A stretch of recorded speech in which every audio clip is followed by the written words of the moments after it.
Sebelumnya, terimalah salam kasih dalam nama Suti Himpunan Nama Budaya. Perkenalkan, nama saya Dinda Permatasari, merupakan mahasiswi semester 4, Prodi Bisnis dan Manajemen Budha. Di sini saya akan menjelaskan tentang manajemen operasional. Namun sebelumnya ada materi yang harus dijelaskan. Pembahasan materi yaitu yang pertama ada definisi manajemen operasi, yang kedua perumusan strategi operasi, yang ketiga ada strategi manajemen operasi dalam meningkatkan produktivitas dalam bersaing. Yang pertama ada definisi strategi operasi. Strategi operasi ini adalah suatu visi ataupun fungsi organisasi yang memberikan keseluruhan pengarahan atau dorongan bagi pengambilan keputusan agar searah dengan tujuan perusahaan. Yang kedua ada perumusan strategi operasi, yaitu untuk memahami proses perumusan strategi dapat diklarifikasikan dalam 5 kategori sebagai berikut. Yang pertama ada misi dan tujuan. Misi dan tujuan ini adalah pernyataan yang tertulis tentang perusahaan yang menjelaskan tujuan perusahaan dan mendukung visi serta memberikan kerangka kerja bagi perusahaan. Yang kedua ada menganalisis scanning lingkungan, yaitu suatu proses evaluasi dan penyebaran informasi yang berasal dari lingkungan eksternal dan internal kepada orang-orang penting dalam suatu perusahaan. Jadi setelah mengadakan misi dan tujuan, lalu selanjutnya mengadakan analisis dan screening lingkungan. Yang ketiga ada profil internal dan audit sumber daya. Adalah suatu proses untuk mengevaluasi kegiatan sumber daya manusia dengan maksud untuk menilai efektivitas sumber daya manusia, mengenali dan mempelajari aspek-aspek yang masih dapat diperbaiki untuk pelaksanaan perbaikan suatu perusahaan. Yang keempat ada perumusan evaluasi pemilihan strategi, yaitu suatu proses pengembangan rencana jangka panjang untuk mengelola secara efektif maupun peluang-peluang dan ancaman yang terdapat dalam lingkungan eksternal maupun lingkungan internal. Yang kelima ada implementasi dan pengendalian rencana strategis. Hal ini merupakan suatu proses di mana manajemen berusaha mewujudkan berbagai strategi dan kelayakan dalam melakukan tindakan serta pengembangan program-program dalam rancangan anggaran dan prosedur dalam suatu perusahaan. Selanjutnya ada perumusan strategi. Yang pertama ada menganalisis situasi.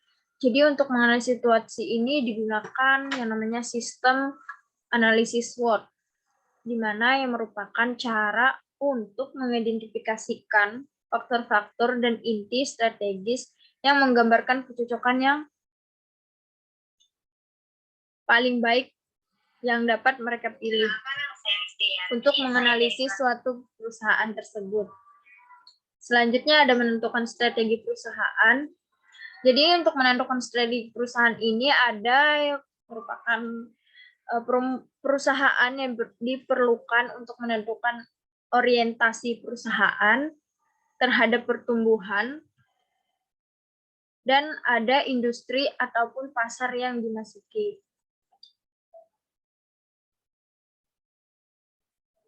Selanjutnya ada menyediakan pernyataan strategi di dalam perusahaan,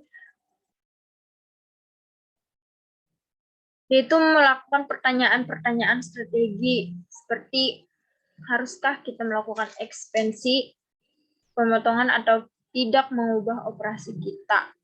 Yang kedua, haruskah kita memutuskan kegiatan hanya dalam industri yang sekarang atau berekspansi ke dalam industri lain. Jadi harus menggunakan pertanyaan-pertanyaan strategi tersebut agar tidak terjadi kesalahan dalam mengambil keputusan.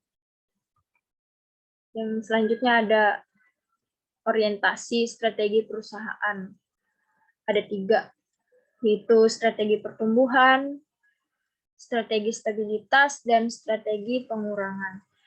Strategi pertumbuhan ini lebih mengacu dalam penjualan, aktiva, laba, ataupun kombinasi dari suatu industri dan diversifikasi di industri lain. Yang kedua ada strategi stabilitas. Strategi ini cocok digunakan bagi perusahaan yang berada di industri dengan daya tarik yang sedang. Selanjutnya ada strategi pengurangan. Strategi pengurangan ini dapat dilakukan oleh perusahaan apabila perusahaan tersebut memiliki posisi kompetisi yang lemah tanpa mengundang daya tarik industrinya. Selanjutnya ada proses umum, perumusan strategi bisnis, dan strategi fungsional tambahan. Ada sumber daya perusahaan. Sumber daya perusahaan ini adalah sesuatu yang dipandang dan dimiliki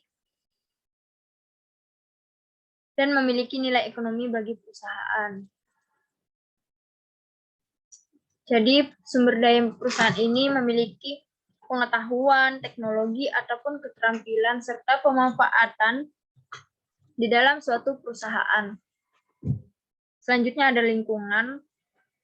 Lingkungan ini dapat diartikan sebagai segala sesuatu ataupun benda, ataupun kondisi, keadaan, dan pengaruh terhadap ruangan yang ditempati. Jadi lingkungan ini sangat berpengaruh bagi sumber daya perusahaan tersebut.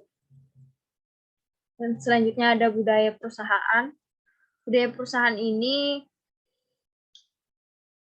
merupakan sebuah organisasi ataupun kebiasaan perusahaan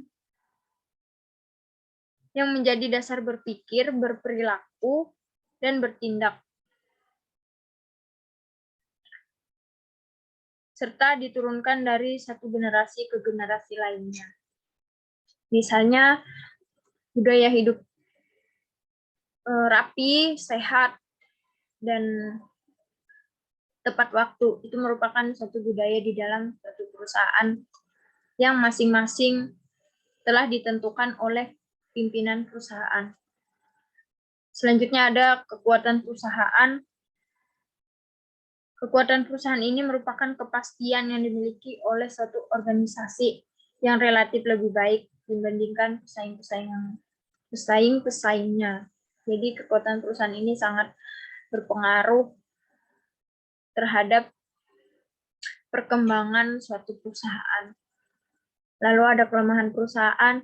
Kelemahan perusahaan ini merupakan keterbatasan keterampilan di dalam suatu organisasi seperti kurangnya kemampuan dan menjadi penghambat bagi pertumbuhan. Hal ini juga sangat berpengaruh bagi kemajuan perusahaan. Adanya pesaing, di sana ada pesaing. Jadi pesaing ini merupakan seseorang yang melakukan perbisnisan dengan berbagai suatu tantangan atau resiko yang harus dilakukan usahanya untuk mendapatkan keuntungan. Sedangkan pelanggan ini adalah orang yang kegiatannya membeli dan menggunakan suatu produk, baik barang maupun jasa secara terus-menerus. Di sini ada strategi pemasaran. Strategi pemasaran ini adalah suatu alat fundamental yang dirancang untuk mencapai suatu tujuan perusahaan dengan mengembangkan keunggulan daya saing yang berkesinambungan yang melewati pasar yang dimasuki untuk melayani pasar ataupun target pasar. Sedangkan strategi donasi yaitu merupakan titik tolak yang dapat dilakukan untuk meningkatkan kegiatan memenuhi kebutuhan. Sedangkan strategi keuangan ini adalah suatu kajian yang menempatkan keputusan keuangan perusahaan yang memiliki pemahaman secara luas dan jangka panjang yang termasuk dengan meliputi dampak keputusan yang mampu memberi pengaruh pada stabilitas suatu perusahaan secara jangka panjang. Nah, di sini ada strategi manajemen operasi dalam meningkatkan produktivitas dalam bersaing. Ada pengukuran produktivitas. Pengukuran ini yaitu suatu cara yang baik untuk mengevaluasi kemampuan sebuah negara untuk memperbaiki standar hidup rakyat dengan peningkatan produktivitas, tenaga kerja, pemodalan, dan manajemen yang dapat meningkatkan produktivitas kinerja manajemen operasi. Yang kedua, dapat meningkatkan produktivitas dengan melalui biaya output per individu serta melalui pengurangan jumlah karyawan, penurunan tingkat upah karyawan, pemanfaatan dan paruh waktu untuk mengukur dan penyederhanaan suatu peningkatan produktivitas tersebut. Yang selanjutnya ada strategi rantai pemasok yang efektif dan responsif. Merupakan keunggulan produk. Hal ini juga sangat berpengaruh terhadap perusahaan. Terhadap kualitas, kecepatan, dan pendalan fleksibel dan biaya.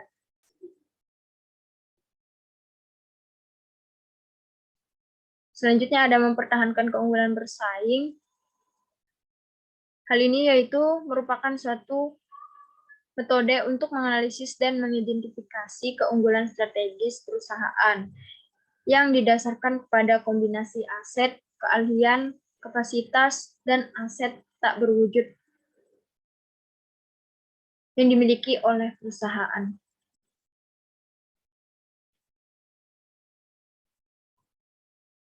Lanjutan, yaitu selanjutnya menghasilkan keunggulan kompetitif. Hal ini juga dapat memiliki kemampuan untuk mengkoordinasi serta menyebarkan sumber daya secara berkelanjutan dalam cara yang menjanjikan untuk membantu mencapai tujuan yang diinginkan oleh organisasi. Selanjutnya ada keunggulan kompetitif. Keunggulan kompetitif ini juga merupakan suatu kesadaran atau kehadiran, komitmen, dan substansi menandai bahwa dapat menjadi penting bagi pembeli besar dan konsumen umum.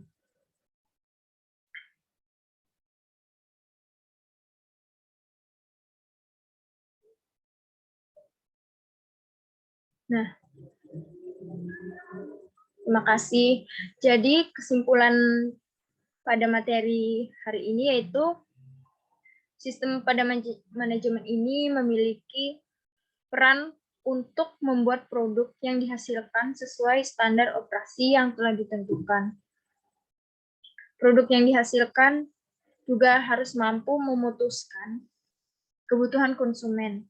Adanya perumusan strategi dalam tujuan perusahaan, lingkungan perusahaan, dan pengimplementasian suatu perusahaan, serta memiliki kemampuan untuk mengkoordinasi dan menyebarkan sumber daya secara berkelanjutan untuk mencapai tujuan yang maksimal.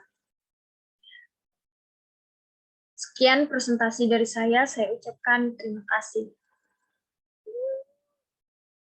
Aku udah tahu di-upload.